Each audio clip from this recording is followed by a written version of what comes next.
Auditrices et auditeurs, bienvenue dans le débrief du podcast de la table au micro, le petit frère du podcast du dé au micro de Chris.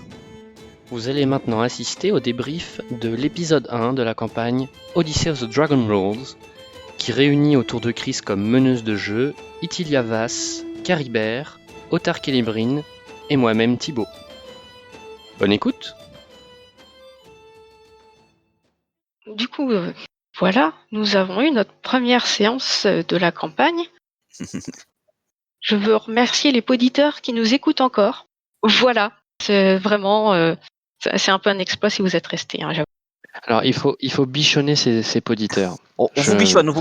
Sachez que je suis très fier de savoir que vous nous avez écoutés et que vous allez continuer à prendre part aux aventures de cette équipée, dont je serai bien entendu le narrateur. Évidemment. Néanmoins, avec le montage, quelques errements seront gommés, donc. Oui. Bah, en fait, je crois que si on va enlever tous les blancs et tous les errements, il restera plus grand-chose. Hein. Tu exagères. C'est pas grave, ça fera des épisodes courts et puis voilà, ils écouteront davantage. Mais c'est normal, c'est surtout parce que c'était le premier épisode. Ouais, il faut qu'on s'habitue. En plus, pas l'habitude de faire à distance. Ouais. On va rentrer dedans petit à petit.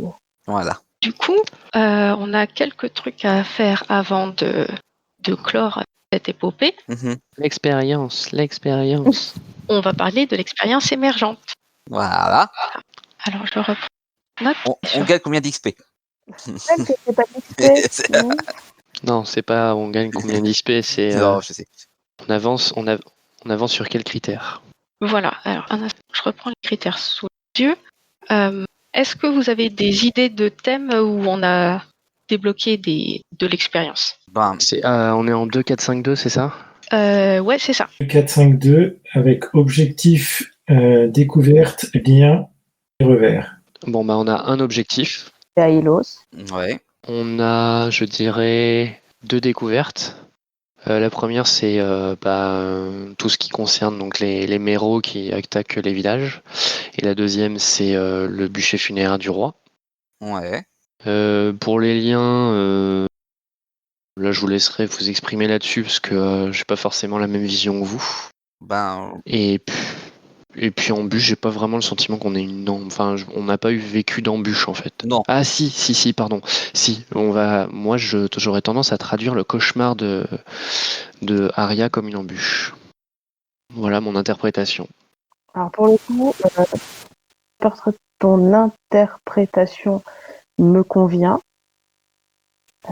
C'est sûr que tu as plus d'expérience que nous, donc du coup, c'est aussi plus facile de t'entendre exprimer les choses pour que nous, à l'avenir, on puisse fixer les choses aussi. Du coup, je réfléchis pour les liens. On commence petit à petit à un petit peu à se connaître, mais c'est encore léger. En fait, j'ai pas eu le temps, je pense. Si on avait joué encore 30 minutes, je serais allé voir la princesse. Il y a quand même eu quelques interactions intéressantes. Oui, je pense aussi. Mais ça a beaucoup tourné autour de Galatea. De Arya, je veux dire.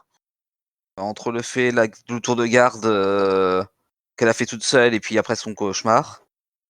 Et un peu Neil qui nous a fait quelques odes lyriques intéressantes. Merci de les qualifier de la sorte. Moi, j'ai trouvé qu'au niveau des liens, c'était vraiment présent. Le début formait des liens et je verrais bien mettre 2 points là-dedans. Qu'est-ce que vous en pensez? J'aurais pensé à un point, moi. D'accord. J'aurais dit un point aussi parce que c'était présent, mais c'est pas abouti. C'est-à-dire qu'on a ouvert des pistes, mais on n'a pas concrétisé vraiment ce qu'on avait ouvert. Donc je suis assez d'accord sur le un point aussi. D'accord. En fait, on sent qu'il y a un début d'accroche qui se crée finalement entre Teia et Arya sur la question du cauchemar, etc. Même si ça a été une rencontre un peu à couteau tiré, à épée tirée, Je pense que là, il y a un commencement de lien qui se fait, et du coup, en parallèle, un commencement de lien qui se crée entre Nil et Galatea. Mais c'est vrai que c'est dû aussi à nos personnages et à leur historique, mais on reste énormément sur la réserve, donc des liens vont mettre un certain temps à se concrétiser. Ça va se décanter, hein. C'est des personnages qui ne se connaissent que par la rumeur à l'origine, donc. Ouais. Mais C'est ça. Mais je pense que c'est ce que traduit le fait aussi qu'il y ait 5 points À lien. c'est ça, 5 points à récupérer en lien pour qu'on puisse considérer avoir franchi une étape. Moi, j'ai pas encore décidé en plus laquelle ou lesquels de vous trois j'allais draguer. Ah, j'avais plutôt l'impression que c'était Galatea. Ah non, mais le côté mystérieux de Arya, ça joue beaucoup, ça. D'accord. T'es pas intéressé par les petites vieilles? Je suis pas intéressé par Les les... petites vieilles? Vieille. C'est qui la petite vieille? Bah c'est moi, 300 ans. Oh, j'en peux plus. Bah tu les fais pas, ma shoot. Non, oui, je vais décéder. Je vais décéder, je te promets. J'en peux plus. Mais non. Donc, pour l'expérience, je mettrai 2 points en objectif, 2 en découverte, Pourquoi deux, 1 en lien. pourquoi deux en objectif? Ah, et on en a deux d'objectifs. Notre objectif, c'était d'aller à Ilos. On en a fait qu'un là pour l'instant. Ah oui. Alors, 1 objectif, 2 découvertes, 1 lien et 0 revers. Ensuite, Ouais. Bah si, j'avais dit un revers justement. un revers pour le cauchemar. 1 revers pour le cauchemar, absolument. Hop. Ok, donc 1 objectif, 2 découvertes, 1 lien, 1 revers. Ouais, c'est pas mal ça. Ça me paraît bien. Ok, ça me va. Ça me semble très bien. Et dernier élément que je souhaiterais qu'on fasse, c'est je voudrais qu'on fasse un tour de table et chacun va dire un truc qu'il a apprécié un point positif de la soirée. Et par la suite, si vous avez des points négatifs à faire valoir, je vous demande que ce soit fait à froid. Et dans les jours qui viennent, si vous avez un élément négatif à faire remonter, que ce soit à ce moment-là. Qui veut commencer pour le tour des points positifs? Ou est-ce que je commence? Commence peut-être. Ouais, c'est toi la MJ, hein. Et souvent c'est toi qui parles en dernière, donc. Oh les lâches. Oui. Oh les lâches. Non, c'est pas vrai. D'habitude, c'est toujours elle qui clôture. Ce C'est sera ça. la première fois qu'elle commence. C'est ça. Donc je commence, comme ça je pourrais pas dire comme tous les autres, je suis obligée d'être créative et de dire mon propre truc. Du coup, j'ai bien aimé la soirée et je tiens à remercier Thibaut de sa présence car je pense qu'il apporte un plus à notre groupe sur toutes les interactions sociales, etc. Et donc voilà, merci de ta présence et de ton jeu. Hashtag je rougis. Bah, moi j'ai bien apprécié aussi. Bon, je suis pas encore à l'aise sur un jeu à distance, mais bon, ça va venir. Ouais, c'était plaisant. Les règles ont été faciles à appréhender. J'ai pas osé utiliser trop mes capacités parce qu'à son anglais, je suis pas sûr de les avoir toutes bien comprises. Mais j'ai pu en utiliser une. C'est déjà pas mal. Donc si tu identifies un point positif, lequel tu dirais? Les règles faciles à appréhender. Très appréciable. D'accord.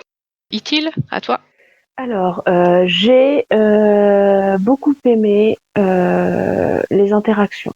C'est quelque chose que sur la table habituelle, on a du mal à mettre en place, entre autres parce que le hors-jeu est très très présent.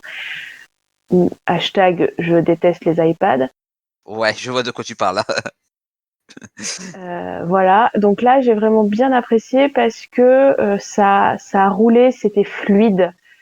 Il y a eu des petits pinaillages de règles, de problèmes de capacité qui n'étaient pas les bonnes, enfin voilà. Mais ça s'est déroulé facilement. Et ça faisait longtemps qu'on n'avait pas eu une partie qui s'était déroulée facilement comme ça. C'est vrai qu'il y a eu très peu de hors-jeu. Mais c'est bien, parce que d'habitude on en fait trop. Ouais, enfin, oui. Pour ma part, le point positif, c'est que j'ai réussi à très facilement m'imaginer les scènes enfin, que nous avons traversées et que nous avons vécues. Ça a été... on est dans un nouveau décor et pourtant je trouve que voilà, c'est vraiment facile de s'y représenter, de voir un peu les opportunités qu'il peut y avoir ou les éléments qu'on peut apporter dans la scène, même si elles ont pas été ces éléments n'ont pas été précisés à l'avance.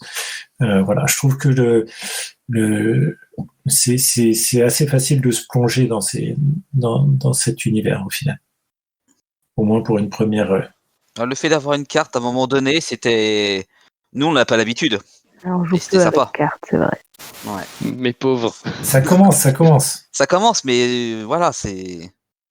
C'est quoi bah, à part Vurm, je crois que c'est la deuxième fois seulement que j'ai une carte. Hein. Une vraie carte, hein, préparée. Hein. Pas un dessin fait sur le coin de la table. Alors, Vurm, on en a utilisé, et est-ce que on n'en a pas utilisé en présentiel à On en Donjon? utilise à utilisé en Donjon. présentiel. Hein. En présentiel à Donjon, Ouais, c'est la première fois. Hein. À Thibaut, à toi, point positif. Eh bien, mon point positif, c'est le fait que je me sente parfaitement à l'aise dans ce groupe et au-delà d'être à l'aise, je me sens accueilli et intégré. Et donc, je vous remercie beaucoup. Ah bah, c'est normal, hein. C'est un plaisir. C'est un échange, donc si ça fonctionne dans un sens, c'est parce que ça fonctionne dans l'autre. Ouais. C'est chouette. Puis tu vas nous apporter un peu d'expérience. Parce que mine de rien, c'est pas facile hein, d'être entre guillemets le nouveau dans le groupe déjà formé, donc tu t'en sors très très bien. Bah, déjà, je vous remercie d'avoir mis la pédale douce sur les clins d'œil. Les private jokes. Ouais, on va éviter. On va créer nos propres private jokes, il n'y a pas de problème. Et du coup, si on s'en tient là, on dit merci aux auditeurs et on leur donne rendez-vous pour la prochaine partie. À très bientôt. À bientôt. Bye bye. Salut. Ciao. Au revoir. Merci pour votre écoute. À bientôt pour la suite de nos aventures.